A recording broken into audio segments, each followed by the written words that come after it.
Назарларыңызға Казинформның эксклюзив жаңалықтарына шоуды ұсынамыз.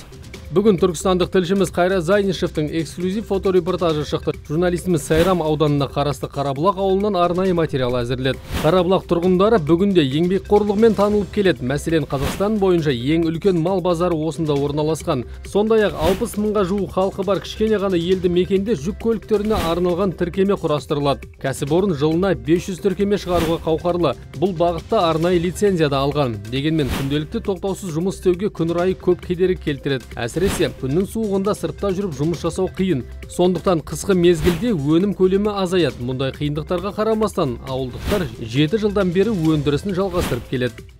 Германияда кіндік қаны тамып, Ұлыбританияда бойжеткен неміс қызы Сабина Мастерс 4 жыл бұрын мұнайлы өңірге күйеуінің жұмыс бабымен көшіп келген. Атыраулық тілшіміз Жолдасбек Шөпеғұл домбыраға қызыққан ағылшын қызымен арнайы сұхбаттасты. Сабина Мастерстің айтуынша мамандығы дәрігер, Атырау қаласының велосипедпен аралайды, жергілікті студенттерге ағылшын тілін тегін үйретеді. Қазақстанға келісімен қазақтың ұлттық салт дәстүрін, әдет-ғұрпын, тарихы мен әдебиетін, мәдениетін зерттеуге ден қойыпты. Ол 3 домбыра сатып алған. Домбыраның 2-і Англияда үйінде сақтаулы. Домбыра сабағына қатысу үшін күніне 4 сағатын бөледі. Қазір қазақтың бірнеше композиторының күйлерін орындауды меңгеріп алған. Әсіресе күй өнерінің атасы Құрманғазы, Дәулеткерей мен Дина, Азидолла Есқалиев пен Қаршыға Ахмедияровтың 50-ге жуық күйін нақышына келтіре орындайды.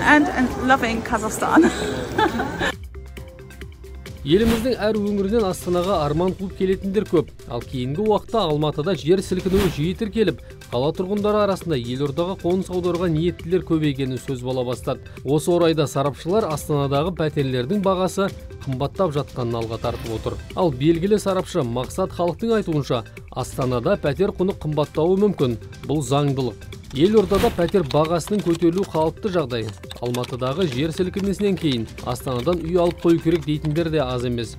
Қазірдің өзінде Алматыда 6-шы қабаттан жоғары орналасқан пәтерлердің бағасы арзандап жатыр. Жер сілкінісі жиілеп кетсе, оңтүстік астаналықтар өзге өңірге қоныс аудармай, елорданы бетке алатыны анық. Сәйкесінше Астанадағы пәтер бағасы қымбаттай түседі. Бірақ қымбатшылықты қалыпты жағдай деп те, уақытша жағдай деп те бағалауға болады, дейді сарапшы.